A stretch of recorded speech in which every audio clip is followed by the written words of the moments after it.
कल ये राहुल गांधी जी का मैंने स्टेटमेंट सुना। चीन के लिए प्रधानमंत्री क्यों नहीं बोलते, चीन के लिए नहीं बोलते, चीन के लिए नहीं बोलते। अब ये उनके सीनियर लोग हैं, उनका कोई ट्यूशन व्यूशन भी नहीं रखते। मानव कैसे बोलना चाहिए, क्या बोलना चाहिए, कुछ बोलते ही रहते। मगर आपने जब चीन की लड़ाई समाप्त हुई तब क्या किया था? चीन की लड़ाई समाप्त हुई तब हमारा 38,000 वर्ग किलोमीटर हिस्सा चीन को अक्साई चीन का देने का काम कांग्रेस पार्टी और आपके नाना जवाहरलाल नेहरू ने किया था।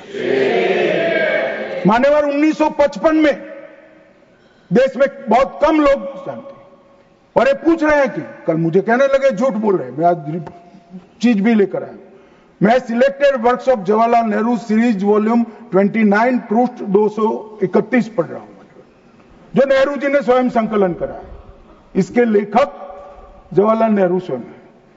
अनौपचारिक रूप से संयुक्त राज्य अमेरिका की ओर से सुझाव दिया गया कि चीन को संयुक्त राष्ट्र से तो संबंध किया जाए, यूएन में उसको मेंबरशिप दी जाए, परंतु उसको सुरक्षा परिषद में नहीं और उसकी जगह भारत को देना चाहिए। साहब, कोई भी देश का प्रधानमंत्री होता धन्यवाद करता और भारत सुरक्षा परिषद में मेंबर बन जाता। आज मोदी जी जो प्रयास करते थे करने की जरूरत भी नहीं पड़ती, हमारे पास भी वीटो होता। परंतु इन्होंने क्या कहा, हम स्वीकार नहीं कर सकते। चीन जैसे महान देश को सुरक्षा परिषद में नहीं रखते हैं तो सुरक्षा परिषद के मायने ही नहीं रहते।